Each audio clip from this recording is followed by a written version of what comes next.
الله الرحمن الرحيم. انا سعيد جدا بعوده اسره رساله في كليه الهندسه، واتمنى المجموعه اللي ابتدت رساله من جديد هيكونوا ناس جامده جدا وهيعملوا شغل كويس جدا وهيسمعوا الكليه كلها.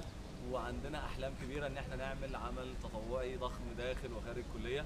انا عندي امل ان داخل الكليه نمحو اميه كل العاملين مثلا في الكليه.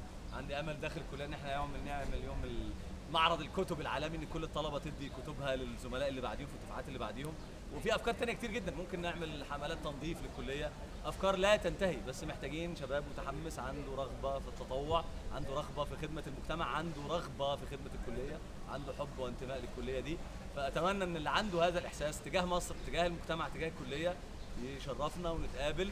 احنا لازم نبتدي بلقاء، لازم نتقابل. فاحنا اتفقنا ان احنا نتقابل بعد الامتحانات، وجدنا الميعاد المناسب يبقى يوم الاحد ان شاء الله، يوم 10/7، يوم الاحد 10/7 الساعه 1 ان شاء الله. هنشوف مدرج مناسب، هيكون احد المدرجات، يمكن احد مدرجات عماره او احد مدرجات اتصالات.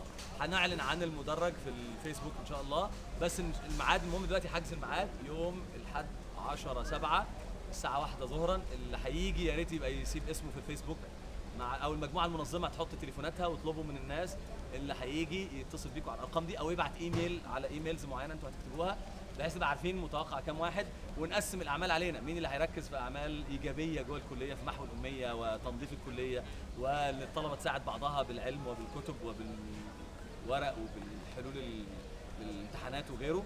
ومين اللي عايز يركز في اعمال تطوعيه خارج الكليه، ان احنا نساعد المحتاجين في كل حته في مصر. فاللي عايز ده او ده، المهم يسجل اسمه ونتقابل يوميها ونتفق مع بعض ونقسم الادوار على بعض.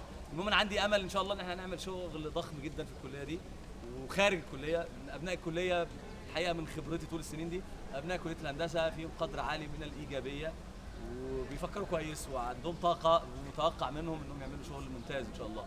فيعني اشترك معانا وهنغير مصر كلها ان شاء الله.